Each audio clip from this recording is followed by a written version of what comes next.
mengakhiri kunci kelima. Kunci bagaimana kita bisa membuka hadirat, bagaimana kita bisa membuka rancangan Tuhan di dalam kehidupan. Nah, 5 kunci, dan ini kunci kelima dan kunci terakhir untuk bisa membuka rancangan Tuhan di dalam diri kita adalah melepaskan pengampunan. Siapa yang dilakukan oleh Yusuf. Jadi prinsip ini berperan sangat besar di dalam membuka tujuan Anda. Karena kebanyakan arah tujuan manusia, arah tujuan manusia itu berkaitan dengan masa lalunya. Di dalam Perjanjian 50 ayat 20, biarkan saya baca. Tapi sebelumnya izinkan saya berdoa terlebih dahulu. Tuhan Bapa yang bertahta di dalam kerajaan surga, Engkau Bapa yang baik. Tuhan, kami bangga memiliki Allah yang sudah melindungi kami dan memberikan kami terang di dalam kehidupan kami, supaya kami dapat memisahkan mana yang bukan dari Engkau, mana yang jahat dan mana yang baik. Kami memiliki hikmat Tuhan. Kami bersyukur atas apa yang telah Kau lakukan di dalam gereja-Mu. Tuhan, tetap berikan kami kekuatan di dalam rohani kami, urapan-Mu di dalam firman-Mu. Biarlah firman-Mu ini menjadi suatu rema yang sangat besar sekali Tuhan, di mana kami mau membuka rancangan yang indah di dalam setiap kehidupan pribadi tempat ini. Kami serahkan firman-Mu dalam nama Tuhan Yesus. Amin. Saya akan bacakan bagi saudara Kejadian 50 ayat yang ke-20. Kejadian 50 ayat ke-20. Memang kamu telah merencanakan yang jahat adalah, tetapi Allah telah merencanakan untuk kebaikan dengan maksud melakukan seperti yang terjadi sekarang ini, dan ini memelihara hidup suatu bangsa yang besar. Kita akan melihat luka masa lalu dari poin kita yang pertama. 13 tahun lamanya setelah Yusuf dijual oleh saudara-saudaranya. Ini bukan waktu yang singkat. Kalau waktu itu Yusuf mungkin usia 12 tahun ya. Usia 12 tahun ini ditambah 13, jadi berapa tahun Yusuf? Berapa tahun? Kalau waktu itu dijual ke perbudakan Mesir, dia umur 12 tahun, 13 tahun kemudian dia umur berapa? 25. Jadi ini kurun waktu yang lama. Akhirnya Yusuf dipertemukan oleh mereka, saudara-saudara yang jual ya Yusuf ini, bahkan bapaknya Yakub. Tidak ada amarah, tidak ada kepanikan di dalam hati Yusuf. Terbukti dia sangat terharu saat dia bertemu dengan keluarga kandungnya. Sekian lama mereka belum pernah bertemu. Yusuf yang sangat mencintai ayahnya. Dengan 13 tahun kurun waktu yang lama ini, akhirnya mereka bertemu. Tidak ada perasaan amarah, tidak ada perasaan dendam, tidak ada kepanikan, tapi perasaan terharu. Apa yang Yusuf alami saat itu. Di dalam Kejadian 43 ayat 30. Tolong dibacakan Kejadian 43 ayat 30. Dan ini buktinya bahwa Yusuf tidak menaruh kebencian kepada saudara-saudara dia terharu. Tolong dibaca Kejadian 43 ayat 30. Lalu setelah Yusuf pergi dari situ, semua Madinah sangat terharu menghidupkan adiknya. Adiknya itu dari jadilah apapun menangis. Dia masuk ke dalam kamar lalu menangis. Dia sangat terharu sekali melihat sanak saudaranya dan bapaknya, dan kemudian dia tidak bisa menunjukkan kebahagiaan bercampur juga suatu kerinduan yang sangat mendalam. Dia tidak mau membuat mereka sedih atau mereka bingung kenapa kok. Karena mereka tidak tahu kalau Yusuf yang belajar dalam itu. Akhirnya dia mencari tempat di mana dia bisa mengungkapkan perasaan yang sangat haru di dalam hidupnya. Yusuf bisa melepaskan pengampunan karena didasari dari hatinya yang benar, dari kemauannya. Apa yang Yusuf alami tidak mudah untuk dilupakan begitu saja. Seringkali karena perbuatan kita sendiri, kebanyakan kitalah yang menanggung akibatnya. Berbeda dengan kehidupan Yusuf yang selama 13 tahun penuh masalah, keterpurukan dan kesedihan itu bukan akibat dari hasil perbuatan dia. Bayangkan, wajarlah kalau kita menanggung akibatnya, kita menyesal karena perbuatan kita ya. Tetapi apa yang dialami Yusuf ini bukan semata-mata apa yang dia lakukan. Masalah yang Yusuf alami ini bukan karena dia menabur hal yang buruk. Masalah ini terjadi karena dunia ini penuh dengan ketidakadilan. Banyak orang jika mengalami apa yang Yusuf alami tanpa diragukan lagi, banyak orang pasti akan menyalahkan Tuhan, bahkan berpaling daripadanya. Karena kalau mereka mengalami apa yang seperti Yusuf alami, pasti Tuhan yang dituju di dalam hidup mereka. Mengapa yang terjadi kepada Tuhan? Dan juga bahkan mereka nggak segan-segan berpaling dari Tuhan.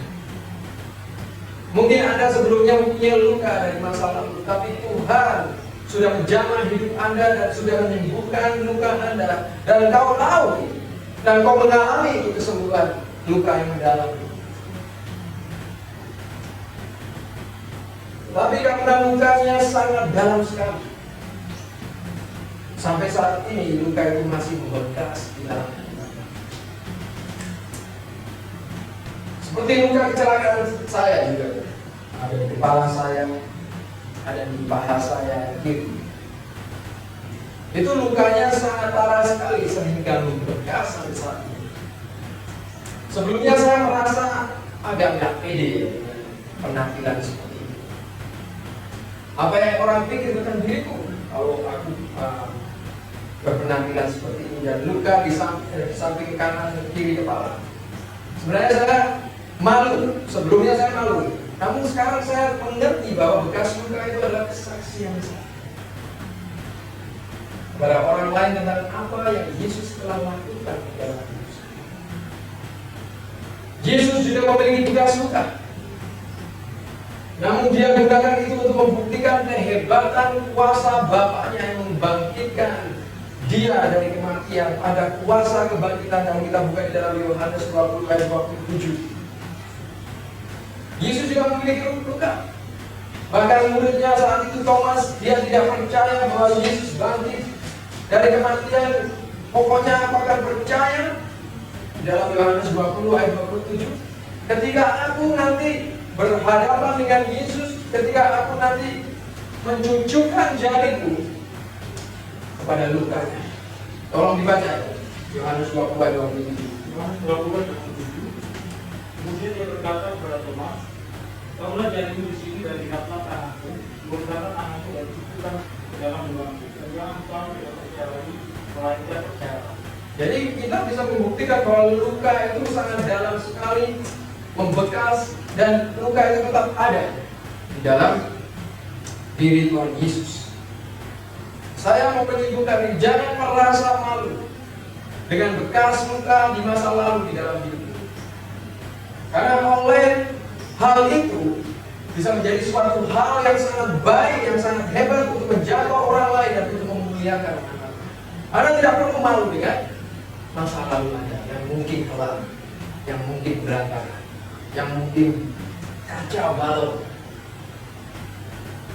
Tetapi Tuhan mau menggunakan itu untuk supaya nama Tuhan bisa dipermuliakan.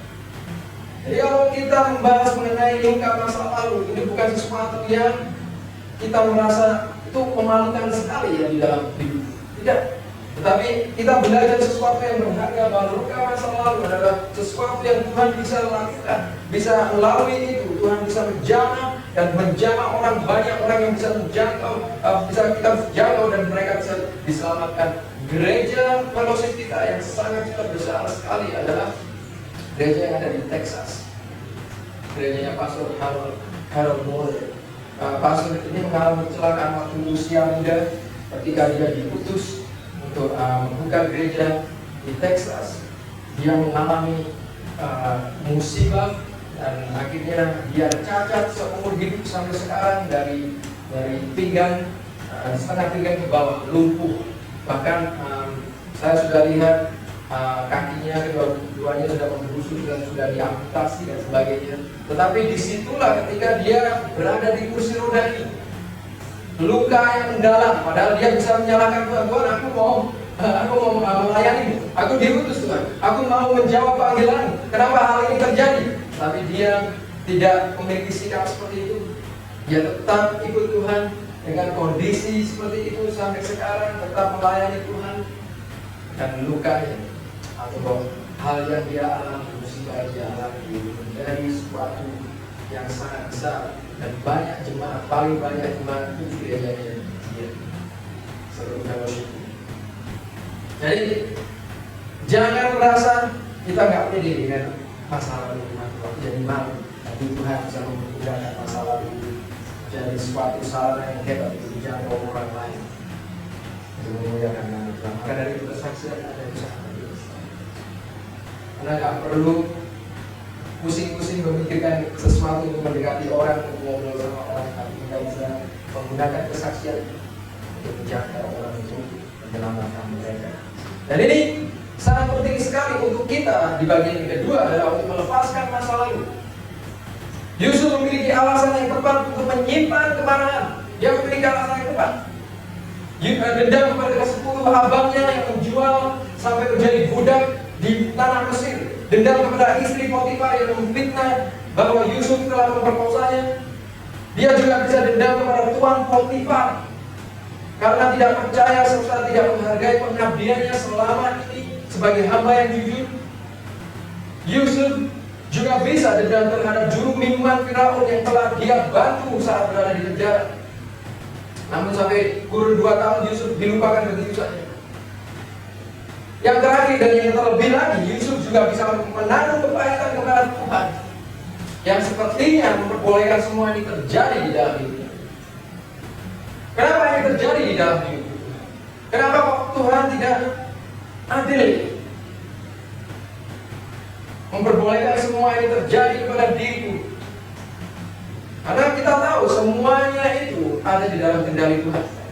Dan Yusuf bisa berpikir seperti itu. Kok diam aja sih Tuhan? Melihat bertubi-tubi masalah demi masalah datang menimpa aku. Tapi kok Tuhan punya diam saja? Ingat, pada zaman itu tidak ada yang namanya Tuhan Yesus. Mereka belum kenal penyelamat. Mereka belum kenal Kristus.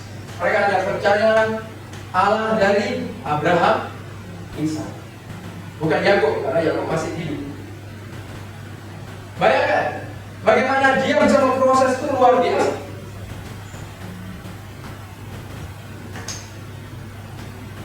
Tapi di dalam diri Yusuf tidak ada sama sekali ketakutan. Tidak ada sama sekali dendam. Malah Yusuf melepaskan pengampunan kepada mereka. Seperti apa yang dikatakan dalam Kejadian 41 ayat 61. Dia akhirnya memberikan sebuah nama kepada anaknya. Dalam Kejadian 41 ayat 61 kalau dibaca,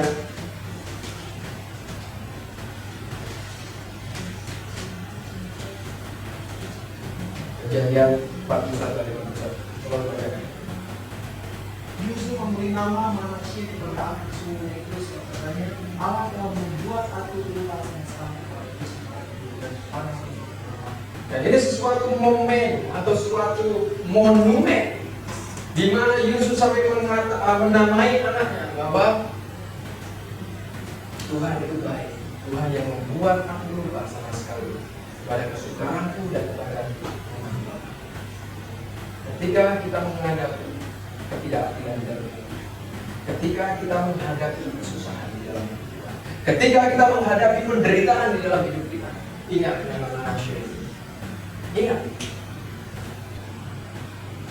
aku percaya Tuhan bisa mengobati. Tuhan bisa mengobati luka. Aku bisa melupakan sama sekali kesukaran.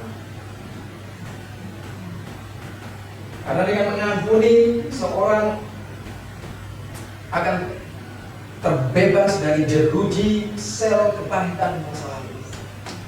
Kalau kita memiliki inisiatif atau kita memiliki suatu kemauan untuk mengampuni, maka kita akan terbebas dari jeruji sel kepahitan masa lalu. Melepaskan pengampunan, inilah kunci penting untuk membuka rencana Tuhan di dalam hidup kita. Karena kebanyakan arah tujuan manusia berkaitan erat dengan masa lalunya. Ingat itu. Arah tujuan manusia, rancangan Tuhan tidak terjadi kepada seseorang karena mereka masih belum bisa melepaskan masa lalu. Mereka masih mengungkit-ungkit masa lalunya. Mereka masih menyalahkan masa lalunya. Kalau aku nggak hidup di keluarga ini, aku kalau nggak hidup di dalam kemiskinan, mungkin aku nggak seperti itu. Melepaskan pengampunan inilah kunci yang penting untuk membuka rencana Tuhan, karena kebanyakan arah tujuan manusia berkaitan dengan masa lalu kita. Masa lalu. Pengampunan mungkin bukan obat untuk menghilangkan luka batin, namun yang pasti obat untuk menghilangkan dendam.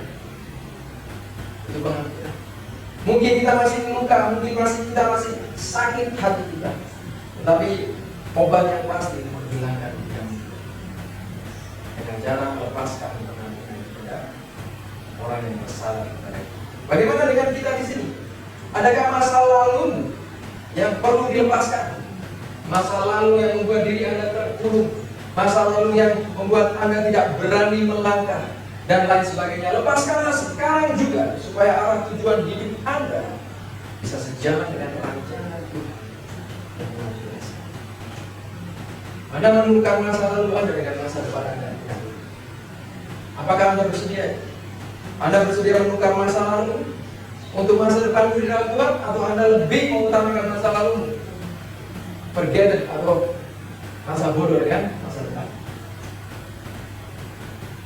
Lepaskan sekarang juga. Jangan tetap fokus pada masa lalu yang baik.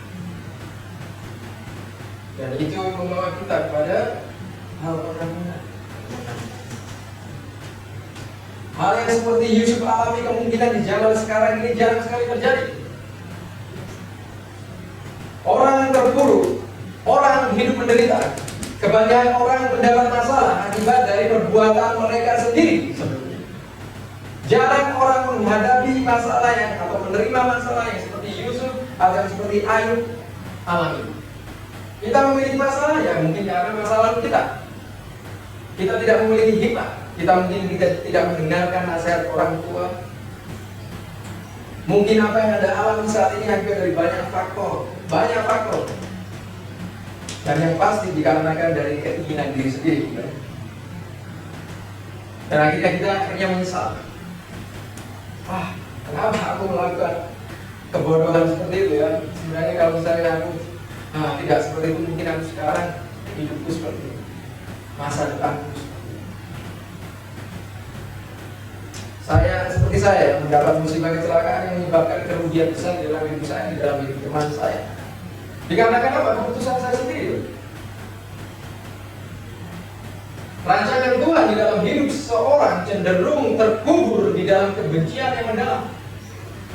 Baik itu terhadap sesuatu yang terjadi di masa lalu, kekecewaan terhadap orang lain, penyesalan diri sendiri, dan kemungkinan masih banyak faktor lainnya. Hanya diri kita pribadi. Rancangan Tuhan di dalam hidup seseorang seringkali terkubur. Jangan Anda marah kepada Tuhan. Jangan Anda iri kepada seseorang, tetapi sebenarnya masalah terbesarnya ada di dalam diri Anda sendiri. Kadang-kadang kita membenarkan diri kita sendiri tanpa melihat dengan cermin bahwa ini masalahnya ada di aku sendiri, bukan orang lain, bukan Tuhan. Anda tidak bersedia mengampuni diri sendiri. Yang berarti pengampunan diri sendiri itu seperti apa? Anda tidak mau melepaskan sesuatu yang salah, sesuatu yang tidak baik yang mungkin Anda lakukan. Anda sudah tahu itu tidak baik untuk hidup Anda. Anda sudah tahu itu tidak baik di dalam dirimu, tapi Anda sulit untuk melepaskan. Sama seperti kata jika kita mengampuni orang lain. Kalau kita mengampuni orang lain, apa yang terjadi? Kita melepaskan kesalahan orang lain yang dilakukan kepada kita. Kita lepaskan. Oke, apa ini kesalahannya? Apa yang kejahatan yang dia lakukan kepada saya? Oke, aku ampuni. Bagaimana dengan konteks mengampuni diri sendiri? Sama. Kita kadang-kadang nggak melepaskan masa lalu kita atau sesuatu yang membuat diri kita menjadikan penyesalan yang sangat sekali dalam sesuatu yang seharusnya kita perlu ubah. Kita nggak mau mengampuni diri kita sendiri. Jika Anda tahu ada sesuatu yang perlu dilepaskan, jangan ditunda-tunda. Dan jangan shy, dan jangan malu atau ragu atau aku lepaskan atau tidak. Lepaskan ini. Kalau misalnya Anda tahu hal itu baik untuk kehidupan Anda, sesuatu yang harus Anda lakukan, Anda lakukan. Jangan ragu antara ya atau tidak. Karena hal itu seperti membohongi diri sendiri, bukan? Anda sudah tahu itu tidak bisa lagi dipertahankan. Sudah mentok, sepertinya sudah baunya sudah busuk, baunya sudah menyebar kemana-mana. Orang lain sampai bisa mencium baunya. Tapi kadang-kadang ada orang yang masih mempertahankan. Kamu harus mau melepaskan, mengampuni. Bukannya tidak sanggup melepaskan ya, tetapi tidak bersedia melepaskan. Bukan tidak sanggup, sebenarnya bisa, sanggup untuk melepaskan, tapi kita tidak mau untuk melepaskan. Sederhananya, sama seperti apa yang dikatakan di dalam Yakobus 4 ayat 17 ya. Sederhananya seperti ini, kita tahu kebenaran, tapi kita tidak melakukan. Itu sederhana. Yakobus 4 ayat 17, saya akan bacakan untuk saudara. Jadi jika seorang tahu bagaimana ia harus berbuat baik, tetapi dia tidak melakukannya, dia berdosa. Jadi berapa banyak dosa kita? Anda sudah tahu ini harus lepaskan, ini nggak baik bagi hidupku. Orang lain bisa tahu karakterku seperti ini, atau mungkin kepribadianku, apa yang aku lakukan. Anda harus lepaskan. Dan ini bukan sesuatu yang rumit untuk dimiliki. Ini sesuatu yang mudah sekali. Mengapa banyak orang tidak bisa mengutarakan Tuhan di dalam hidupnya? Karena mungkin mereka sudah tahu apa yang mereka harus lakukan, tapi mereka nggak melakukan. Akhirnya juga mereka nggak akan tahu rancangan Tuhan itu di dalam hidup mereka. Karena mereka mengikut dari arus ini, mana arus ini yang membawa mereka untuk selalu menunda-nunda. Nanti aja dulu, mungkin ada alternatif dan sebagainya. Tidak. Hal itu yang merugikan Anda sebagai umat-umat yang percaya. Ketika Anda percaya, Anda pasti mau lepaskan. Anda tahu bahwa ini nggak bagus untuk hidup saya, aku harus lepaskan. Dan saya sudah mengatakan tadi, apa yang kita alami bukan seperti pengalaman Yusuf, bukan seperti pengalaman Ayub. Anda bisa bayangkan apa yang terjadi jika Anda berada di posisi Yusuf. Anda berada di posisi Ayub. Apa yang terjadi? Sedangkan untuk memperkarakan apa yang kita perbuat, kesalahan kita, kekurangan kita, sikap kita, kebiasaan buruk kita masih saja tidak bersedia. Ya mungkin karena ego, kita akan memperkarakan karena ego. Ini Anda masih belum ada di posisi Yusuf, Anda masih belum ada di posisi Ayub. Tuhan mau kita memperkarakan masa lalu kita, sesuatu yang mengganjal di dalam hidup kita. Gimana Tuhan bisa, supaya Tuhan bisa bekerja di dalam hidup. Tuhan mau kita membereskan di dalam hidup kita. Dan pertanyaan yang penting untuk saat ini, lalu sampai kapan Anda akan hidup seperti ini? Sampai kapan Anda akan hidup dengan keegoan yang tinggi? Ada sesuatu yang Anda harus perbaiki, Anda perbaiki. Dengan firman Tuhan, hidup kita selalu dibentuk, hidup kita selalu diproses, dan kita selalu akan diperhadapkan oleh pilihan seperti Yusuf. Diperhadapkan oleh pilihan memilih untuk membenci, dendam, atau memilih untuk melepaskan. Selalu di dalam hidup kita selalu ada pilihan. Tapi kita tahu bahwa Yusuf memilih untuk mengampuni. Maka dari itu ayat bacaan kita, memang kamu telah merekarekakan yang jahat terhadap aku, saudara-saudara. Tetapi Allah telah merekarekakannya baik yang maksud melakukan seperti yang terjadi sekarang ini. Dia sudah menjadi raja, yang ingin memelihara hidup suatu bangsa yang besar. Perhatikan, saya garis bawahi, memelihara hidup suatu bangsa yang besar. Ketika Anda bersedia melepaskan pengampunan, Anda berhasil membuka kunci atau membuka rancangan Tuhan di dalam hidup Anda. Maka akan terjadi seperti yang Yusuf katakan, Anda akan memiliki suatu hal yang besar yang terjadi. Tidak ada rekaan yang jahat di dalam firman Tuhan. Teguran firman Tuhan itu selalu baik, tetapi kebaikan rancangan Tuhan lebih besar daripada teguran itu sendiri. Teguran mungkin hanya sedikit membuat kita lebih lebih mawas lagi, lebih memperhatikan lagi. Tetapi itu nggak ada bandingannya dengan kebaikan rancangan Tuhan yang besar yang akan terjadi di dalam hidup. Jadi lepaskan apa saja yang dapat memblokir rancangan Tuhan. Lepaskan. Buat apa Anda memegang terus.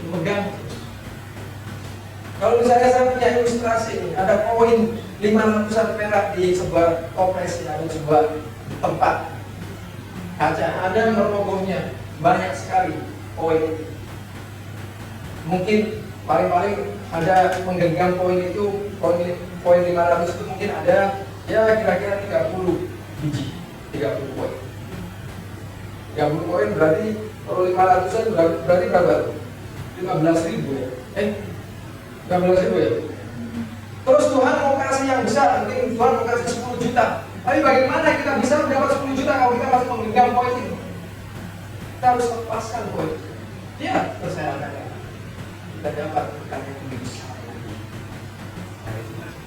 Tapi kalau orang, aku sayang sekali dengan koin ini, aku tak bisa lepaskan.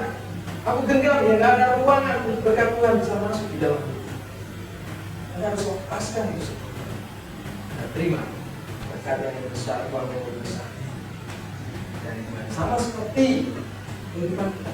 Kalau kita masih memegang, kita tidak bisa mengampuni diri kita sendiri, kita tidak bisa melepaskan apa yang tidak baik di dalam diri kita sendiri. Bagaimana Tuhan bisa memberikan perkara yang rancangan yang sangat indah, seperti apa yang dikatakan Yusuf tadi, memelihara hidup suatu bangsa yang besar. Tuhan punya rencana yang besar ada sekalian. Amin. Tuhan punya rencana yang indah. Tapi kalau Anda tidak bisa melepaskan dunia Anda, kekhawatiran Anda, pergaulan Anda, mindset lama Anda, sikap Anda, keangkuhan Anda, kita tahu apa ya? Itu tidak sebanding dengan rencana Tuhan yang sudah mau Tuhan taruh di dalam hidup. Jadi jangan sampai miss out, jangan sampai ketinggalan rencana. Apa yang Anda bisa lepaskan sekarang ini melalui firman Tuhan, Anda sudah ditegur, lepaskan itu supaya Tuhan bisa mengisi ruangan itu penuh dengan berkat Tuhan. Itulah kunci yang kelima, lepaskan pengampunan baik di dalam diri sendiri. Kita memiliki mungkin ada sesuatu atau seseorang yang lukai kita, menyakiti kita, melepaskan pengampunan itu. Tapi saya yakin di sini orang-orang yang setia di sini tidak ada kebencian, tidak ada kebaikan. Tidak ada sesuatu yang Anda sudah tahu benar ini nggak bagus. Kalau aku tetap seperti ini, tidak akan kemana. Anda tahu bahwa di dalam hadirat Tuhan, bahwa di dalam doa Anda di awal. Mari kita tundukkan kepala. Ada 5 kunci untuk membuka rencana Tuhan di dalam hidup kita. Sudah